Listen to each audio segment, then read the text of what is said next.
wassalatu wassalamu ala Rasulillah wa ala alihi wa sahbihi wa mawala. Pada malam penutupan ini saya ingin sampaikan kepada segenap santri Ramadan secara singkat bagaimana tata cara pendirikan sholat yang diajarkan oleh Nabi alaihi salatu wassalam sebagaimana diuraikan oleh para ulama di dalam kitab-kitab fikihnya. Karena sholat ini penting. Sholat ini ruknun min arkanil Islam. Sholat ini merupakan salah satu rukun Islam. Dan sholat ini merupakan imaduddin. Sholat ini merupakan tiangnya agama. Jadi jangan sekali-kali kita permainkan kita punya sholat atau kita melakukan sholat tidak sesuai aturannya. Dan yang akan saya sampaikan di sini adalah bagaimana yang muktamad khususnya dalam mazhab al-Imam Asy-Syafi'i radhiyallahu taala anhu.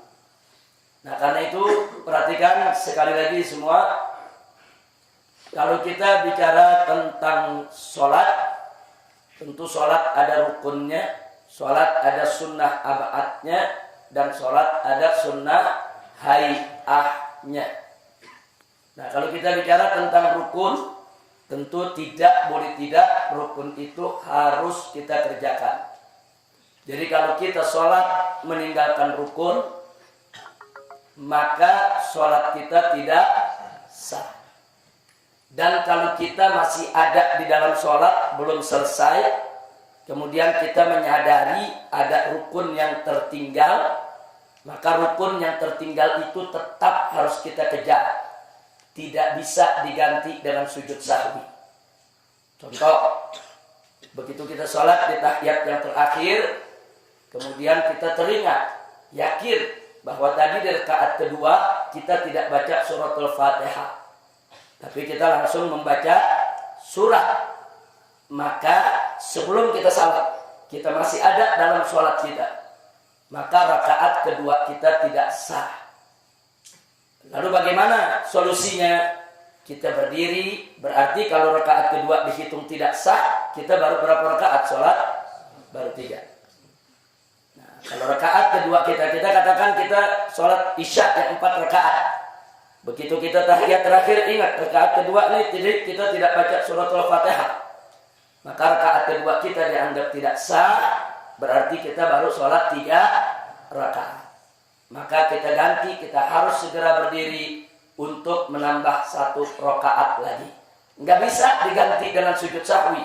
Oh, tadi saya lupa tuh, nggak baca Fatihah. Udah, nanti saya sujud sahwi sebelum salam. Nggak bisa. Kalau rukun nggak bisa. Rukun harus dibayar dulu, baru nanti ditambah dengan sujud sahwi. Itu rukun. Nah, kalau sunnah ab'ad, seperti apa sunnah ab'ad?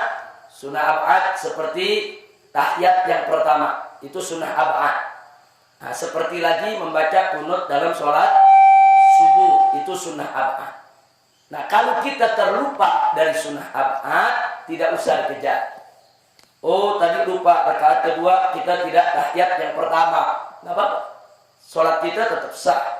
Tapi nanti sebelum kita salam kita sujud sahwi. Jadi kalau sunnah ab'ad nggak usah dikejar. Begitu juga kunut. Oh, tadi lupa saya nggak kunut barusan.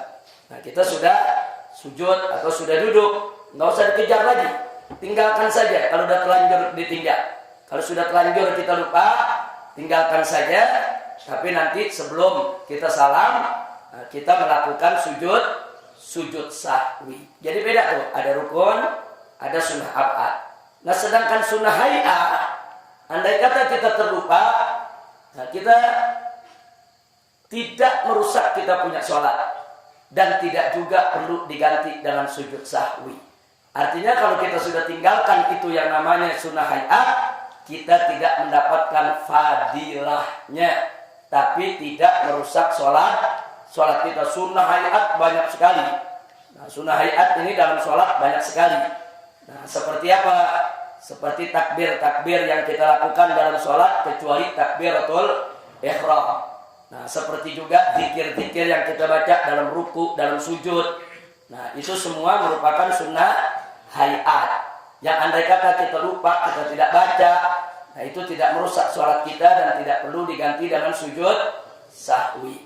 Nah, jadi saya tidak ingin membahas panjang lebar tentang apa itu rukun sholat, apa itu sunnah hayat, apa itu sunnah ab'ad, akan terlalu panjang. Langsung saja kita kepada al-fiqhut tatbiqi.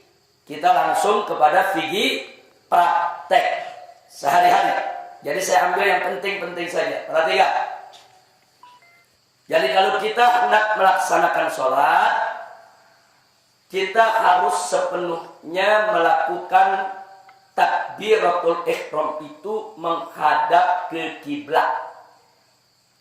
Kalau ada yang melakukan takbiratul ihram sebagiannya tidak menghadap ke kiblat, maka takbiratul ihramnya tidak sah dan sholatnya tidak sah. Saya kasih contoh. Imam mau sholat menghadap ke kiblat. Kemudian dia merapikan sawu sufuh. Sawu wa'tadil, ayo luruskan. Tahu-tahu imam belum menghadap ke kiblat, udah takbiratul ihram. Allahu Akbar. Saya mau tanya, ada nggak bagian takbiratul ihram yang dia nggak menghadap ke kiblat? Tidak sah. Kalau mau takbiratul ihram sepenuhnya seluruh badan kita menghadap ke kiblat. Jadi sebelum badan kita menghadap kiblat tidak ada takbiratul ihram. Baik. Nah, rukun sholat yang terpenting dan pertama adalah niat. Niat yang ditancapkan dalam hati kita tatkala kita melakukan takbiratul ihram. Jadi waktu Anda mengatakan usolli fardul isya'i arba raka'atin mustaqbilal kiblati adaan ma'muman lillahi ta'ala, saat Anda mengucapkan niat tadi, Anda belum niat. At-talaffuz bin niyah, dan Syafi'i melafazkan niat dalam mazhab Syafi'i hukumnya mustahab, disukai dan dianjurkan. Kenapa? Limusa'adatil qalbi ala tathbitin niyah, untuk membantu hati dalam menancapkan niat. Artinya niat itu di hati, bukan di mulut. Niat itu adanya di dalam hati kita, bukan di mulut. Yang kita ucapkan saat kita talaffuz bin niyah, itu kita belum masuk ke dalam niat, belum. Kapan kita masuk ke dalam niat? Begitu kita baca Allahu Akbar, itu dari mulai huruf alif, Allahu Akbar, dari mulai alif sampai huruf ra, Allahu Akbar. Masa waktu kita baca Allahu Akbar dari alif sampai huruf ra, itulah masa untuk kita menancapkan niat di dalam hati. Nah, cara nancapin niatnya apa? Nah, jangan Anda rancu. Jangan lagi Allah. Begitu kita baca Allahu Akbar, hati kita sibuk usolli fardhu maghrib salat rakaat. Enggak begitu, Saudara. Bukan itu maksudnya. Tapi begitu kita baca Allahu Akbar, kita melakukan istihdaril qalb fi shalah. Kita menghadirkan hati kita di dalam sholat. Hati kita, akal pikiran kita hadirkan, kita sadarkan, kita insafi bahwa kita masuk dalam sholat. Itu namanya penancapan niat. Minimal dalam penancapan niat ada 3 unsur yang kita mesti ingat. Pertama, penancapan ikrar bahwa kita akan melaksanakan sholat. Kalau dalam bahasa Arabnya usolli. Yang kedua, menyebut jenis sholatnya, fardu atau sunnah. Yang ketiga, menyebut nama sholatnya. Ini 3 yang penting. Jadi kalau kita sholat maghrib, usolli fardol maghrib. Sholat isya, usolli fardol isya. Kalau kita sholat subuh, usolli fardol subhi. Kalau kita sholat sunnah, usolli sunnatal witri. Jadi sebut usolli. Ya? sebut jenisnya, sebut nama sholatnya. Hanya ini 3 syarat. 3 syarat yang harus ada dalam penangkapan niat. Jadi nggak usah repot-repot pakai mustaqbilal kiblati, arba'a raka'atin dan seterusnya. Enggak, fokus saja. Begitu kita baca usolli fardhul maghribi 3 raka'atin mustaqbilal kiblati adaan makmuman lillahi ta'ala. Allahu Akbar. Ketika kita baca Allah, hati kita, akal pikiran kita hadirkan. Kalau kita sholat maghrib, hadirkan. Ingat, usolli fardhul maghrib, usolli fardhul maghrib, usolli fardhul maghrib. Atau yakini dengan bahasa kita, saya sholat maghrib, fardu maghrib, saya sholat wajib maghrib, saya sholat fardu maghrib. Tancapkan di hati kita saat kita membaca Allahu Akbar. Itu yang disebut niat. Kira-kira jelas tidak? Tapi kalau pertanyaannya, oh kalau gitu nggak perlu dong talafus usolli fardhul maghribi. Siapa bilang tidak perlu? Dalam mazhab Syafi'i mustahab, disukai. Nah pertanyaannya, kenapa disukai?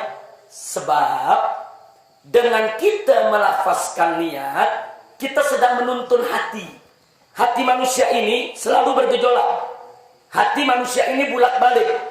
Hati manusia ini kalau tidak diikat, diseret, disadarkan, nanti dia tidak hadir dalam sholat kita. Nah maka itu waktu kita menghadap kiblat, kita menghadirkan hati kita ucapkan niat usolli fardhul maghribi. Maksudnya saat kita mengucapkan itu seolah-olah kita lagi tegur kita punya hati. Hati dan akal pikiran kita tegur, hatiku, hei akal pikiranku, ingat, ini kita mau sholat. Ingat, kita mau sholat maghrib. Ini ada 3 rakaat. Ini menghadap kiblat. Kita sebagai makmum, ingat, hadir. Jadi kita tuh lagi mencambuk kita punya hati. Kita mencambuk kita punya akal pikiran. Hadir kau dalam sholat. Nah, begitu hati kita udah kita cambuk, hadir, siap dia hadir, baru kita takbiratul ihram. Allah. Kita hadirkan. Usolli fardhul maghrib. Ada di akal pikiran kita, ada di hati kita. Bahwa kita sholat fardu maghrib. Atau bahwa kita sholat sunnah tarawih. Masukkan dalam hati kita. Dari mulai kita baca Allahu Akbar. Itulah yang disebut niat. Kira-kira jelas tidak? Tapi kalau kita nggak talafuz bin niyah, saudara, memang nggak apa-apa. Tanpa talafuz bin niyah bisa sah. Tapi ingat, tolong kalian kalau yang namanya kita menghadirkan hati untuk menancapkan niat, itu tidak ada perbedaan pendapat di antara semua ulama dan semua madhab. Wajib an-niyah mahallun niyah fil qalb. Tempatnya niat ada di hati. Sama dengan tadi kita lihat, nawaitu shauma ghadin an ada'i fardhi syahri Ramadan hadhihi sanati lillahi ta'ala. Bukan di mulut aja, tancapin di hati. Hadirkan hati kita, hei akal pikiran, tancapin niat. Besok kita puasa. Nah, kalau dalam puasa kita niatnya waktunya leluasa, luas. Saudara, sepanjang malam. Tapi kalau sholat enggak. Sholat waktu tancap niat kita saat takbiratul ihram. Dari mulai huruf alif sampai huruf ra. Allahu Akbar. Makanya orang-orang, kenapa selalu bunyi begini? Mana Dennis? Hah? Volume mana? Volume mana? Coba, mana Dennis? Mana Dennis yang bertugas? Kemana Dennis kok bisa nggak ada? Nggak hadir. Kemana dia? Coba Omar, mana? Kenapa ada santri yang nggak ada di sini? Dennis mana? Ridho mana? Saya nggak lihat Ridho. Ridho satu lagi. Dennis mana? Panggil Omar. Kenapa bisa nggak ada? Semua santri wajib masuk ke masjid. Tidak ada alasan untuk di luar masjid. Baik, kita lanjutkan lagi. Kira-kira barusan jelas tidak? Nah, jadi tancapkan niat di dalam hati kita. Masa menancapkan niat dalam sholat, saudara, dari mulai alif sampai ra. Allahu Akbar. Makanya kenapa kalau orang sholat takbiratul ihramnya suka dia panjangkan, saudara, supaya dia punya cukup waktu menancapkan niat. Kalau dia cuma Allahu Akbar, kalau dia nggak ahli menancapkan niat, jangan-jangan niatnya belum ditancapkan di hatinya ya ikhwan. Tapi kalau dia serius menghadap kiblat, dia menghadirkan hatinya, menghadirkan akal pikirannya, Allahu Akbar, insya Allah dalam waktu yang sedemikian dengan tenang, dia bisa menancapkan niat dalam hatinya dengan tenang juga. Kira-kira jelas tidak? Paham semua? Itu persoalan niat. Tolong diperhatikan. Dan ingat, yang kedua yang tadi saya sampaikan, itu dilakukan seluruh badan kita menghadap ke kiblat. Belum menghadap kiblat, jangan kita takbiratul ihram. Yang berikutnya, perhatikan baik-baik. Masih kita bicara soal takbiratul ihram. Waktu kita berdiri mau sholat, kaki jangan terlalu direnggangkan. Enggak, dalam mazhab Syafi'i enggak ada ajaran begini, saudara. Dan kaki juga jangan terlalu rapatkan. Tapi biasa saja, diri normal. Diri normal.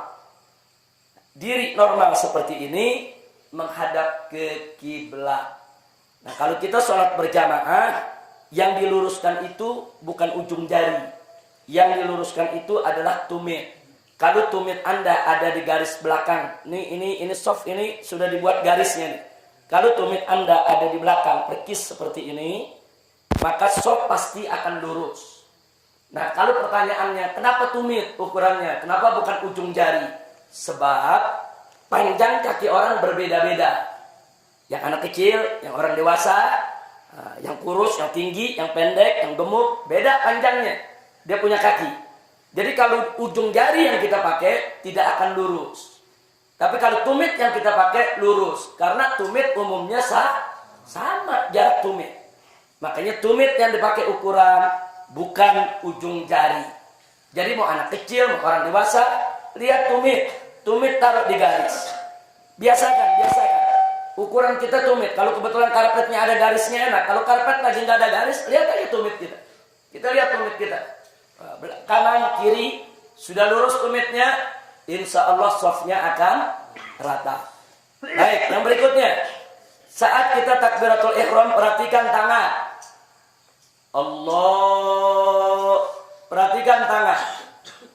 Tangan ini tidak terlalu dibuka begini, tidak begini. Tangan juga tidak terlalu rapat begini, tapi tangan biasa, normal. Dan posisi tangan ini kita punya ujung jari jempol kita sejajar dengan bawah telinga kita. Allahu Akbar. Jadi tidak begini, tidak begini. Nah, jadi nggak ada tuh, udah lebar, Allah. Nah, dalam mazhab kita nggak ada, sudah. Kira-kira jelas tidak? Jadi normal aja berdiri normal. Ke depan menghadap begini, ini tangan dibuka. Tidak dirapatkan, tidak terlalu dilebarkan.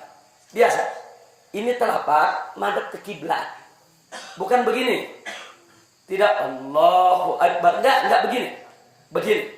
Loh, kenapa takbiratul ihram itu begini? Saudara, kita sedang sholat, saat kita takbiratul ihram, itu kita menyerahkan diri kepada Allah. Kita memasrahkan diri kepada Allah. Saya mau tanya semua sekarang, Anda kalau di medan tempur, ada sekelompok orang menyerah kepada orang lain, bagaimana posisi tangan menyerah? Coba saya tanya, gimana menyerah? Nyerah, saudara. Emang ada menyerah begini? Nggak ada menyerah begitu, saudara. Nggak ada. Nyerah bagaimana? Begini, saudara, di mana-mana. Jadi saat kita sholat, Allahu Akbar, kita menyerahkan diri kepada Allah. Kita punya diri, kita punya jiwa, kita punya badan, semua urusan kita pasrahkan kepada Allah. Makanya ini menghadap ke kiblat, serahkan diri kita kepada Allah. Sampai di sini jelas tidak? Ini untuk laki-laki. Ini untuk laki-laki. Ini sayap dibuka. Ini laki-laki sayap dibuka. Tapi kalau untuk perempuan, sayapnya ditutup. Ini takbiratul ihramnya perempuan. Allah. Lihat, ini ketiak nggak dibuka, ditutup. Allahu Akbar, itu perempuan. Kalau laki dibuka. Tapi bukanya buka normal saja, paham normal tidak? Normal. Mazhab Syafi'i ini nggak ada yang aneh-aneh sudah. Normal aja normal. Allahu Akbar. Kira-kira jelas tidak? Baik, sekarang posisi jari tangan, perhatikan. Perhatikan posisi tangan. Begitu kita sedekap ini perhatikan. Jari telunjuk kita luruskan di sini. Jempol ada di atas pergelangan. Jempol di atas pergelangan. Telunjuk lurus. 3 jari melingkar di bawah pergelangan. Seperti ini. Perhatikan ini. Perhatikan ini tangan begini. Jempol ini 3 jari. Ini telunjuk lurus. Seperti ini. Jadi kenapa dalam mazhab Syafi'i kita diajarkan sedekap seperti ini? Untuk menjamin tangan kita tidak banyak melakukan gerakan. Kalau dalam mazhab Maliki mereka lurus. Dalam mazhab Ja'fari juga mereka lurus, tidak sedekap. Tapi dalam mazhab Syafi'i sedekap, saudara. Nah, untuk menjamin tangan ini tidak bergerak kemana-mana, telunjuk diluruskan. Jempol ada di atas pergelangan, 3 jari di bawah, seperti ini. Dan posisi tangan tidak di bawah pusar, tidak di atas dada, tidak juga pas di pusar, tapi letakkan di atas pusar. Ini namanya bagian diafragma. Jadi antara pusar dan dada, seperti ini. Walaupun ada sebagian yang dia suka dimiringkan begini. Jangan kaget. Dulu para sahabat memang banyak yang sholat begini. Kenapa? Di pinggangnya ada pedang. Nah, jadi kalau umpamanya terjadi sesuatu dalam kondisi perang dan lain sebagainya, mereka tinggal cabut ini pedangnya. Nah, jadi tapi ini kita tidak bicara kondisi itu, kita bicara sekarang kondisi dalam mazhab Imam Syafi'i radhiyallahu taala anhu, yang afdal itu tangan sedekap di atas pusar seperti ini. Jadi kalau posisi kita seperti ini, posisinya biasa. Tidak begini. Tidak juga begini. Nggak megangin perut nih. Nah, tapi seperti ini. Sampai di sini jelas? Sampai di sini jelas? Baik. Kita lanjutkan. Nah, begitu kita selesai takbiratul ihram, posisi tangan di sini sebagaimana biasa, kita baca doa iftitah, kita baca isti'adzah, kita baca suratul Fatihah, dan kita baca surat. Tapi sebelum saya lanjutkan, saya kembali sejenak kepada niat. Niat, kalau kita sholat sendiri, itu syarat penancapannya cuma 3. Usolli, kita pengen sholat, fardu atau sunnah disebut, terus nama sholat. Tapi kalau kita sholat berjamaah, untuk makmum wajib ditambahkan makmuman. Untuk makmum wajib ditambahkan makmuman. Jadi hadirkan hati kita. Usolli fardal maghribi makmuman. Makmuman. Nah, itu wajib dihadirkan dalam hati kita. Baik. Kita lanjutkan. Yang tadi. Selesai kita baca surat. Kalau baca surat, perhatikan.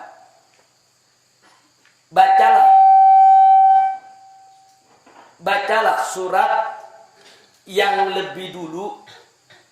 Jangan baca yang belakangan. Contoh, kita mau baca surat Wal Asri dengan kuliah. Lebih dulu mana dalam Al-Quran? Kuliah. Kuliah belakangan. Nah, lebih dulu mana? Lebih dulu Wal Asri. Baca Wal Asri dulu. Baca Wal Asri dulu dari rakaat pertama, nanti rakaat kedua baru kuliah. Atau kalau kita baca Wadduha dengan Alam Nasr. Rakaat pertama Wadduha, rakaat kedua Alam Nasr. Seperti tadi sholat tarawih, witirnya. Kita baca Sabihismah dulu, baru baca kuliah. Kenapa? Karena Sabihismah memang lebih dulu daripada kuliah. Di rakaat berikutnya baru kita baca kulhu. Nah, jadi ini ada etika. Walaupun kalau Anda baca Alam Nasr dulu, baru baca Wadduha, sholat nggak batal. Sholat nggak rusak. Nah, tapi ini ada etika. Baca surat yang lebih dulu, yang lebih tua, baru baca surat yang belakangan. Kira-kira jelas tidak? Baik. Terus kalau berjamaah. Kalau berjamaah. Saat imam baca waladdallin. Mestinya kita jangan baca amin dulu sebelum dikomando sama imam. Jangan imam baru waladdallin. Kita udah amin. Imamnya sendiri belum beres nih. Enggak begitu. Biarkan imam selesaikan waladdalinnya. Begitu imam baca waladdallin, jangan baca amin. Begitu imam baca kita ikut. Amin itu ikut komando imam. Jadi kalau imam belum kasih komando amin, kita jangan baca amin. Nah, saya lihat di sini nih 19 malam imam belum baca amin, kita udah baca amin semua. Amin ikut komando imam. Makanya ulama-ulama kita mengajarkan bagaimana supaya amin kita bareng sama imam. Gampang. Begitu imam waladdallin,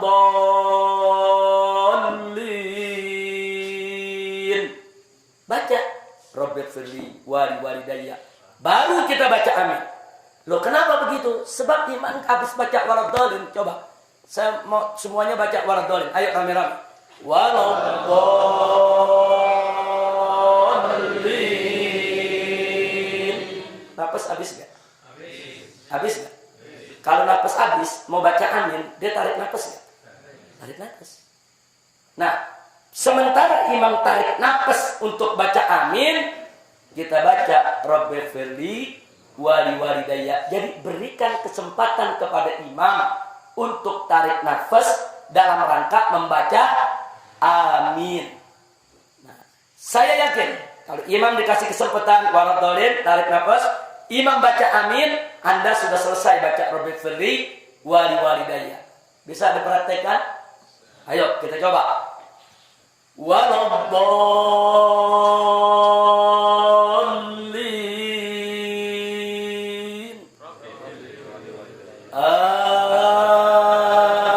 Amin. Saya imam lagi tarik nafas, Anda baca Rabbighfirli walidayya, kira-kira aminnya bareng tidak?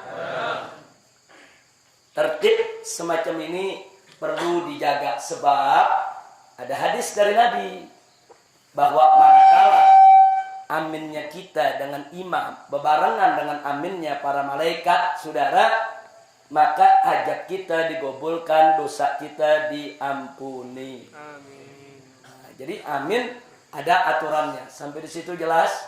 Baik, langsung saja. Kita tidak mau panjang-panjang bertele-tele lagi, udah selesai. Nah, maka begitu kita masuk selesai daripada baca surat, sekarang kita ingin ruku. Ruku perhatikan. Jadi ruku itu pada saat ruku kita angkat tangan kita. Allahu Akbar. Tangan ini disunnahkan untuk diangkat. Seperti kita takbiratul ihram. Allahu Akbar. Nah, minimal ruku. Telapak tangan kita menyentuh lutut. Minimal ruku. Jadi kalau ada orang rukunya begini, ini tangan sampai nggak ke lutut? Ini belum sah. Minimal ruku, tangan sampai ke lutut. Walaupun ini punggung ini belum lurus nih, tapi tangan udah sampai ke lutut, ini udah sah. Lebih sempurna kalau dia luruskan. Ini rukunya laki-laki, rukunya perempuan, tangan ke dalam. Ini rukunya perempuan, ini rukunya laki-laki. Laki sayapnya dibuka, perempuan sayapnya ditutup. Sampai di situ jelas? Minimal ruku sekedar membaca satu kali tasbih subhanallah. Waktunya maksudnya. Jadi kalau dia ruku, begitu dia Allahu Akbar, waktunya cukup subhanallah. Sami'allahu liman hamidah. Cukup dia punya waktu baca subhanallah, dia sudah mendapatkan tumakninah. Tapi kalau baca subhanallah aja nggak cukup, berarti dia belum dapat tumakninah. Yang nggak dapat tumakninah, rukuknya tidak sah. Kira-kira jelas tidak? Nah, tapi yang bagus jangan cuma subhanallah. Yang bagus subhana rabbiyal azimi wa bihamdi. Lebih bagus lagi kalau 3 kali dibaca. Minimal 1 kali. Nah, tapi lebih bagus lagi kalau 3 kali. Nah, kira-kira jelas tidak? Tapi kalau dibaca paling sedikit berapa sih ruku? Ya paling sedikit subhanallah. Cukup baca subhanallah. Tumaknina rukunya dia dapatkan. Tapi kalau sholat jangan berhitungan sama Allah, jangan pelit. Nah, cuma subhanallah tuh pelit bener. Nah, minimal kita baca subhana rabbiyal azimi wa bihamdi. Walaupun cuma sekali. Yang afdal 3 kali. Kira-kira jelas tidak? Paham? Nah, baik, sekarang kita bangkit. Waktu kita bangkit, Sami'allahu liman hamidah. Tangan diangkat lagi seperti kita takbiratul ihram. Sama, laki sayapnya dibuka, perempuan sayapnya ditutup. Sami'allahu liman hamidah. Posisi tangan perhatikan. Bagi orang yang bisa mengendalikan tangannya, luruskan saja, tidak usah sedekap. Tapi bagi orang yang tidak bisa mengendalikan tangannya, lebih baik dia sedekap lagi. Jadi jangan kaget ada yang sholat begitu sami Allahu liman hamidah, ada yang sedekap lagi. Nah, kenapa? Dia mau jaga supaya tangannya nggak bergerak. Sebab ada orang begini, sami Allahu liman hamidah, ada yang begini. Ini bisa membatalkan sholat. Dia bergerak begini. Jadi kalau dia nggak bisa kendalikan tangan, ini namanya dia nggak bisa kendalikan tangannya. Kalau dia nggak bisa kendalikan tangan, apalagi sudah jadi kebiasaan dia, mungkin dari kecil dia emang demen begini, saudara sampai gede nggak hilang-hilang. Nah, jadi kalau memang dia nggak bisa kendalikan tangannya, langsung saja Sami Allahu liman hamidah, sedekap lagi. Nah, tapi kalau bisa kendalikan tangan, bagusnya tidak sedekap. Jadi perhatikan. Sami'allahu liman hamidah. Dan saat kita i'tidal pun tetap harus ada tumakninah. Minimal Rabbana walakal hamd. Baca Rabbana walakal hamd. Syukur lagi kalau kita bacanya lebih panjang. Rabbana lakal hamdu mil as-samawati wa mil al-ardi mil amasyi'ta min syai'in ba'du. Lebih bagus kalau kita baca lengkap. Tapi kalau kita membaca singkat Rabbana walakal hamd, boleh. Sampai di sini jelas? Jelas? Baik, sekarang sujud. Perhatikan. Begitu kita sujud, habis sami Allahu liman hamidah. Nah, waktu kita sujud, enggak perlu angkat tangan lagi. Kadang-kadang ada yang angkat tangan untuk melakukan sujud. Enggak usah. Jadi saudara, sami Allahu liman hamidah, Rabbana walakal hamd. Langsung kita sujud. Sujud yang turun pertama kali adalah dengkul. Yang turun pertama kali dengkul. Nah, setelah itu tangan. Kedua baru jidat kita. Nah, jadi perhatikan cara turunnya dulu. Turunkan dulu dengkul kita. Kedua tangan kita. Kemudian kita sujud. Baik. Ada beberapa hal yang perlu diperhatikan. Posisi kaki. Posisi jari jemari, jangan begini, tapi dia berdiri. Saya ingin tunjukkan posisi ini, jangan begini, tidak sah yang begini. Jangan begini, jangan juga begini, berdiri. Kira-kira jelas tidak? Berdiri begini, jangan begini. Jangan main-main kalau lagi ruku, jangan ntar begini. Jangan, ini seperti ini. Sempurna, jangan ditekuk ke depan, jangan juga begini, tapi berdiri. Walaupun yang berdiri ini cuma jempol dengan jari di sebelahnya, dengan jari di tengah, keringking tidak nempel, tidak apa. Yang penting ujung jari jemari ini bagian dari sujud kita. Kira-kira jelas tidak? Baik. Sujud laki dan sujud perempuan. Perhatikan. Sujud laki agak ke depan, terbuka. Sujud perempuan agak ke dalam. Ini sujud perempuan agak ke dalam. Sujud laki agak ke depan. Sampai di sini jelas? Posisi tangan sama seperti tadi. Ini tangan jangan terlalu lebar, jangan terlalu rapat. Tangan dibuka menghadap ke kiblat. Jari jempol sejajar dengan telinga. Jadi tidak begini, tidak begini. Nggak begini. Kira-kira jelas tidak?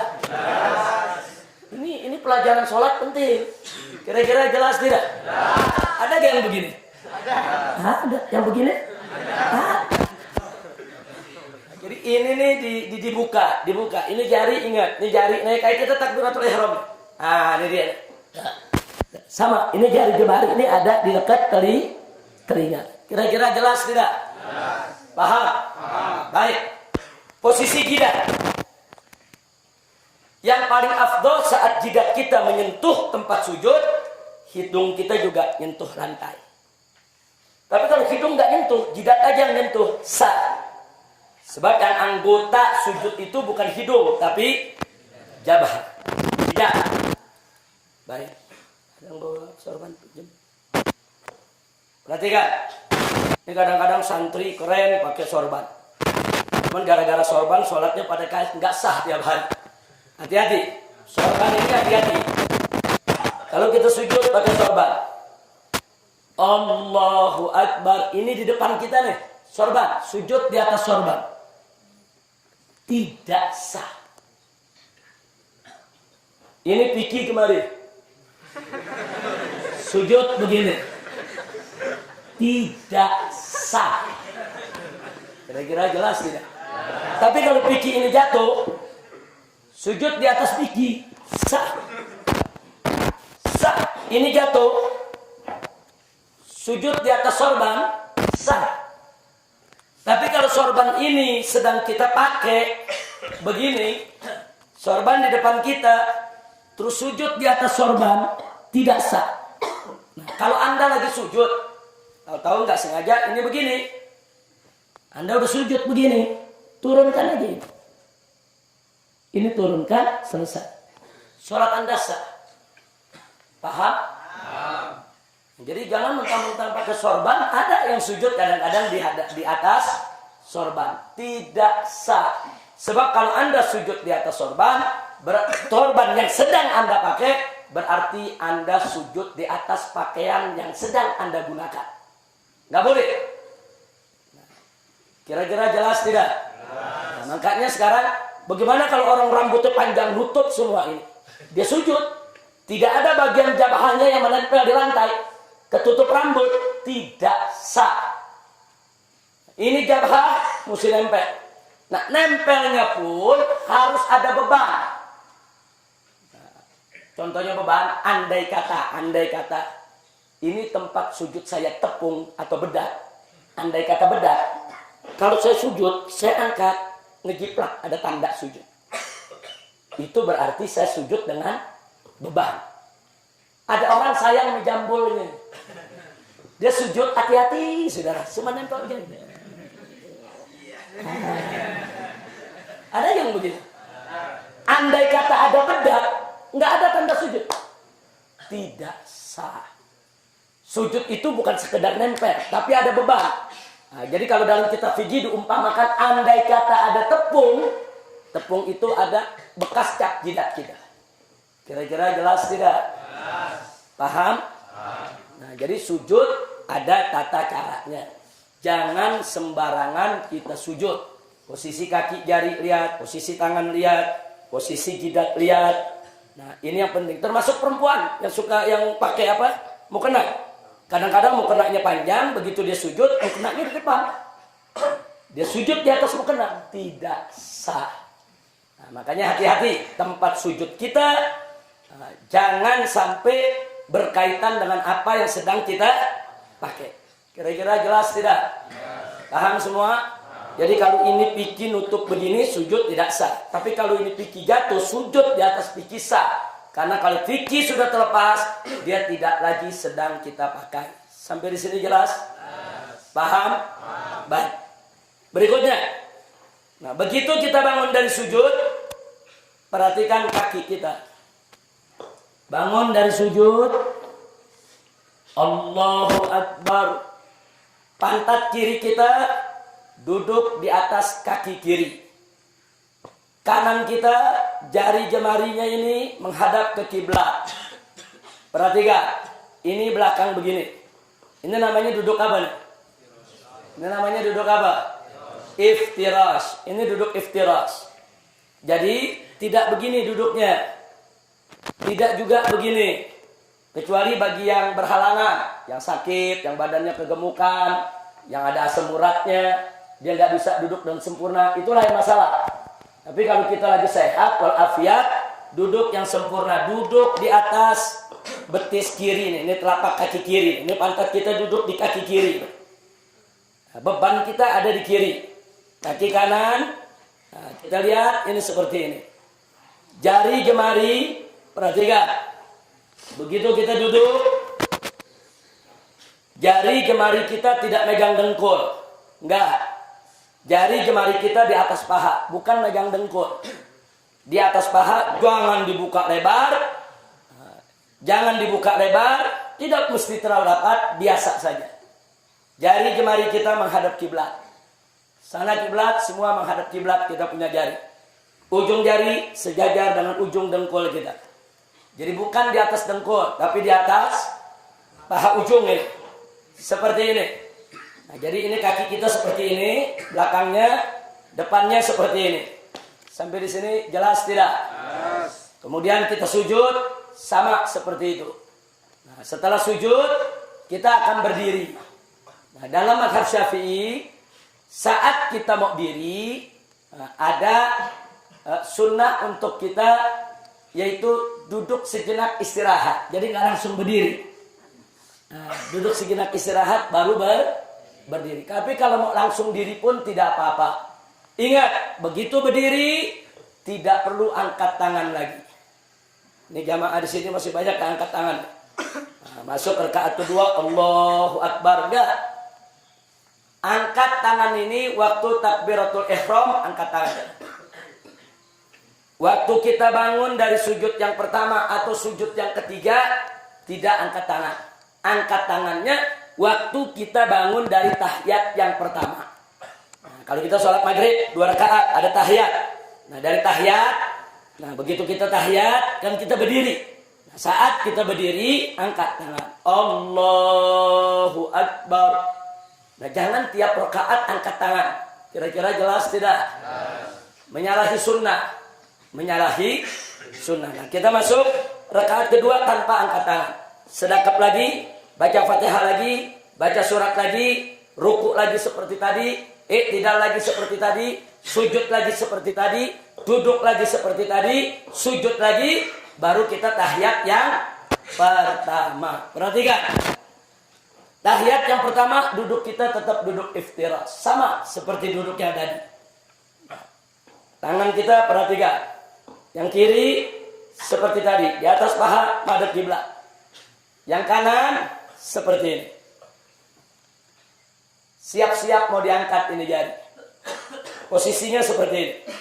Jadi begitu kita sampai asyhadu an la ilaha illallah, angkat jari. Angkat jari telunjuk kita agak sedikit tinggi, kemudian turunkan sedikit rendah. Selesai. Itu namanya digerakkan sekali. Asyhadu an la ilaha illallah wa asyhadu anna Muhammadar Rasulullah. Perhatikan, dari awal sholat sampai akhir sholat, mata kita lihat tempat sujud. Kecuali saat kita lagi tahiyat. Saat jari kita menunjuk, mata kita lihat ke ujung jari kita. Saat kita tunjuk, mata kita lihat ujung jari kita. Tapi selain itu, mata lihat tempat sujud kita. Jangan mata kita jelalatan. Kira-kira jelas tidak? Jangan begitu sholat mata jelalatan begini. Jangan lihat mata. Lihat tempat sujud. Lihat tempat sujud. Lihat tempat sujud. Nggak usah lihat kanan, nggak usah lihat kiri, nggak usah lihat depan apa. Lihat tempat sujud. Kecuali sedang tahiyat. Sampai di situ jelas? Paham? Nah, begitu masuk rakaat ketiga sama rakaat keempat yang terakhir. Nah, duduk yang terakhir perhatikan. Duduk yang terakhir, kita pantat kita yang kiri duduk di lantai. Bukan duduk di atas kaki. Duduk di lantai.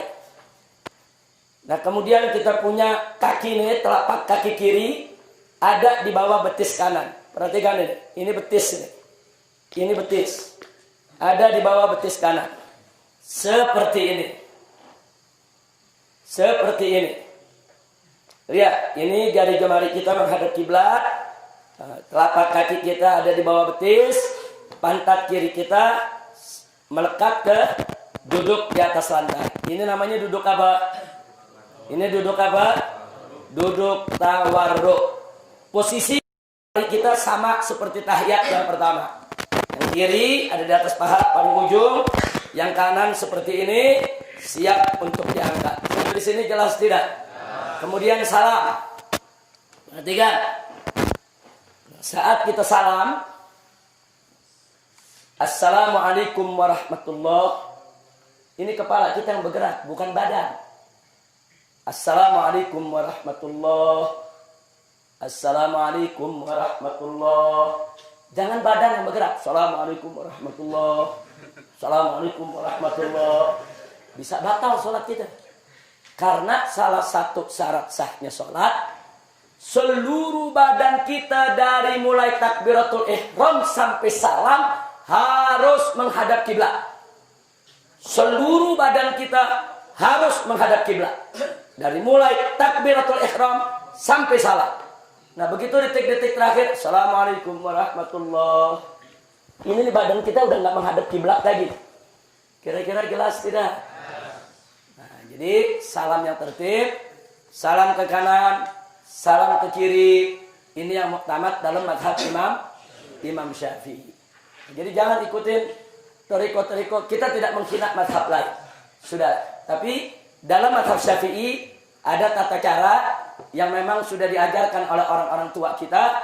Sholatlah dengan tata cara tersebut. Karena Nabi mengatakan, Sallu kama ra'aitumuni usolli. Sholatlah kalian sebagaimana kalian lihat aku sholat. Nah, riwayat-riwayat yang sampai kepada kita melalui para imam di mazhab Syafi'i, begitulah tata cara sholat. Nah, kalau di Syiah, salamnya saudara dia punya paha. Kita nggak ada riwayat semacam itu. Nah, jadi kita tidak usil kepada mereka punya mazhab, kita ikuti saja mazhab kita. Nah, seperti tadi, mazhab Malik diluruskan tangannya, saudara. Sedangkan kita sedekap.